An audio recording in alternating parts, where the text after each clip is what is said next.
Welcome back, everyone. This is Austin Reville with 2F Tactical on our From the Vault series, bringing you something a little bit different today. If you've been tuning in with us, all the guns we've been bringing you so far have been of historical significance, of course, but also from, we're talking decades ago, in some case, 100 plus years ago. We have something a little bit different in store for you today. We have a modern rifle, but kind of rare on the U.S. market. We have the very fortunate opportunity to bring this to you and hold and play around with this. So let's dive into the Accuracy International AE MKIII, which is what we have before you today. You got to give a shout out to Tri-City SWAT, which is Carville County, Scott County, and various police departments here in Minnesota, which does service New Prague, in which 2F Tactical resides. This is one of their sniper rifles, and they have been kind enough to let us hold it and play around with it, and we're going to bring it to you and kind of break down what it is. So Accuracy International, AI, is a bit of a different name than you hear in the American gun market. When we think of English guns, this Accuracy International is in Portsmouth, England. It's founded in 1978 by two Olympic gold medalists. We usually think of English guns as old ones, kind of like the MK3, or excuse me, the MK4 here, right? We're thinking going back to World War II, World War I, maybe even the MK3 Enfield, like so. We don't really think about modern rifles. And when we do, like the L83, the L80A3, I should say, that's their assault rifle, it doesn't have exactly a great reputation, let's just say. That is not true for these. AI has produced excellent sniper rifles. Now, if you look at this, you'll say, man, that looks familiar. If you're a video gamer, you will probably have recognized this from a multitude of video games. Say, Call of Duty, Battlefield, Counter-Strike, just to name a few. This is a very common profile gun you'll see for a sniper rifle. It's usually not called the AW, which stands for Arctic Warfare rifle, or the AE, which is the Accuracy Enforcement rifle. They usually have different names just because of licensing, but you will recognize this. In the United States, we don't see a lot of actual AI guns. We do see this chassis profile quite a bit. This chassis is an expensive chassis, about $4,200 to get this chassis, but they do make them where you can set in Remington 700 guns into them, and that's mostly what you see. Now, the comparison between the Remington 700 and the AE MKIII ends at the chassis. Very, very different guns. Not a knock against the Remington 700. This is a much better firearm, though. This will be one of the smoothest bolts you'll ever encounter. It's got a very light but smooth trigger pull on it. And we're going to kind of explain a little bit about this gun. But one of the reasons why it is so rare to have in the United States is because it's a military gun made in England that has to be imported into the United States. They're pretty restrictive on their exports. We are also semi-restrictive on our imports, not typically for something like this, but there's only actually two sellers in the United States of these guns. That would be Mile High Guns in Denver, Colorado, and Euro Optic. There is an AX model, which is the more common civilian version. Those rifles, and it's just a rifle, not the scope or anything, usually retail right around $11,000. The AE MKIII, the one I could find online that sold most recently was with Rock Island Auction. And that was $5,400 in 2023, May of 2023. Again, just the bare bones rifle. This one has a Night Force NXS optic on it, as well as it's got a muzzle device for a suppressor. The suppressor is not here, but these are actually extremely accurate guns. Doing some research on them. AI, again, founded in 1978 by two Olympic gold medalists in England, in Portsmouth, England. They did run into some financial trouble in the early 2000s, around 2005, and were bought out by a British conglomerate. I do believe part of that British conglomerate was the British government, or at least a small portion. So you got to remember, this was founded in 78, but gun laws in Britain changed in the 90s, it really made it restrictive. Not a lot of people own guns in England. The access to them is heavily regulated and very hard to get. Even many law enforcement units there don't have them.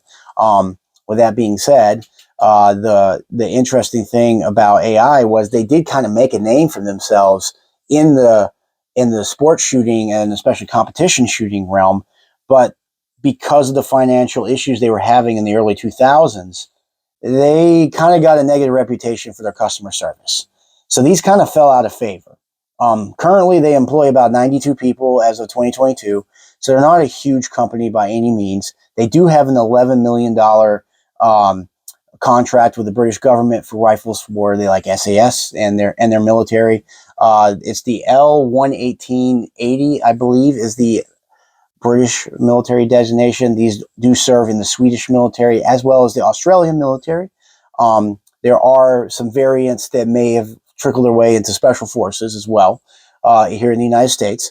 But they're mostly seen among like SWAT teams because this particular one, the AE MKIII, again, AE standing for Accuracy Enforcement,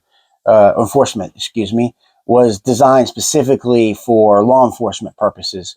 It doesn't have necessarily all the bells and whistles their Arctic Warfare versions would, because those aren't really necessary to the mission of, say, a SWAT team. So it kind of trims it down in the cost a little bit to the departments, which is why even a lot of departments don't have these, because again, still brand new. You're talking $8,000, $9,000 a rifle. That's just the rifle. That's not including the optic. That's not including the suppressor or anything else you're running. Most departments don't have huge budgets, and as in today's world, there's lots of budget cuts when it comes to the police departments. So sinking that kind of money into one rifle is significant. But if you're looking for an excellent rifle, this is one of them. Reading up on the NRA magazine, and I believe this was in 2014, they did do a breakdown of these things, and this guy was shooting 1/2 MOA out of this, and I believe it was like 500 or 600 yards. That with just regular match ammo. That's extremely good. He got that play around with a lot. I have not had an opportunity to take this out to the range, but let's break down this rifle because it is a bit different. One of the cool things about this variant is it has a folding stock. A bit unusual if you think of it for a sniper rifle. These rifles are extremely heavy. They're about 21 pounds. So this is not something that you're going to want to shoulder fire. It's meant to be prone fired. And it's very tight. This button right here is how you fold the stock. You push that in, it folds over and locks into place. There is a pen right here that locks into the stock to hold it into place so it doesn't flap around.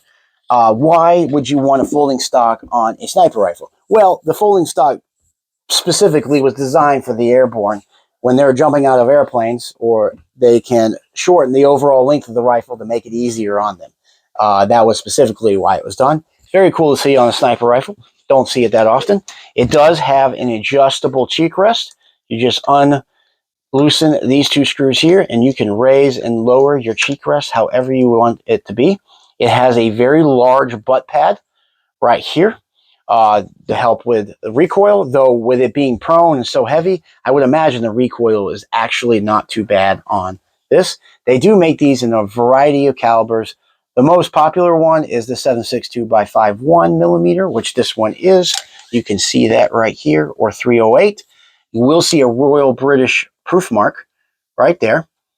On the other side, you will see the Accuracy International England with the importer. The next to that proof mark is the serial number and the model designation, and very traditional British design. There are serial numbers on both the bolt and the gun right here. They serialize almost all their parts. This is true in the AR world. Their M4s or whatever, they're one of the ways you can tell a British M4 or even a British firearm of any kind is the uppers and lowers are serialized. They like to keep those parts together. We here in America interchange our parts very regularly. That is not true in a lot of places in Europe. You see that most prominently with Glock, where the frames and the slides are serialized. These rifles, like I said, did feature a suppressor. That is not here. This is a Night Force NXS scope. It is 3.5 to 15, excuse me. So an excellent scope. This particular scope, retails at like $2,100. The rifle, in this condition, would probably sell about $5,000. These aren't available. This is just roughly what they would be worth. We do hope to get some of these in the future that we can sell. So stay tuned on that. As far as the trigger pull goes, this is an extremely light trigger pull. It's a very light trigger pull. You can see out the back when I cock it, you can see the firing pin gets exposed right there. So when I pull the trigger, it goes in to fire the cartridge and send it on its merry way. The design of these is rather interesting. The mounting system features a Picatinny rails forward and back, so you can mount your scopes, PEC boxes, or whatever you would want up there. The mounting system for the bipod is on this rail system right here. Or you can screw it in and mount up here. There's a mount that would go here. There was two rifles that came in. One had this forward mount. This one has this slide mount. Different ways to mount the bipod. The magazine right here is just a typical magazine release. You pull forward and out it comes. This is a 5-round variant. They had 5, 10, and 15-round magazines that they make for these. But these are just kind of unusual, cool guns when you look at them. Like I said before, you'll recognize the profile. You'll see this in video games. I see this pop up in a lot of different movies as well. I did look it up. Some of these are being used in Ukraine. There are pictures of them, or at least the chassis, maybe the bolt and the actual gun part is different, but the chassis are being used. The chassis are quite popular in the United States. Again, the chassis themselves, anywhere from $4,000 to $4,500 just for the chassis, no gun. So the chassis are quite expensive, which is why you really don't see these. These are quite rare in the public because of their price and because there's only 2 sellers of them in the United States. And the truth is, the British government is pretty restrictive on exporting guns, and you don't get a lot of them, which is one of the reasons why the price hasn't come down. Plus, with only 92 employees, they make several different variants. They're not cranking out guns like Sig Sauer is, like Smith & Wesson is here in the United States. But we wanted to take the opportunity to bring this to you. Like I said, thank you to the Tri-City SWAT team. This is extremely unusual to get an opportunity to play with something like this and get kind of up close and personal. I got to say, I love the rifle, playing around with it, taking it apart, understanding how it works. These are really well-made guns. Let's take the infield stuff aside that has been a problem in recent years. AI makes excellent firearms. If you have an opportunity to own one, you should buy it. You will be beyond happy at what these things can do. I venture to say it's going to be almost impossible to outshoot these rifles. These rifles will outshoot you. But with that being said, welcome to our From the Vault series. We wanted to do something a little bit different. We have many more things coming to you, including a partnership with Aegis Defense over in Lonsdale. Mike Conyu and his team, as they go through their reviews and all the stuff that they do, we got an opportunity to collaborate with them here in the near future. We're looking forward to that as well. Please like, comment, and subscribe. We very much want to reach as many people as we can and bring you just these cool items. Most are available in our shop to you.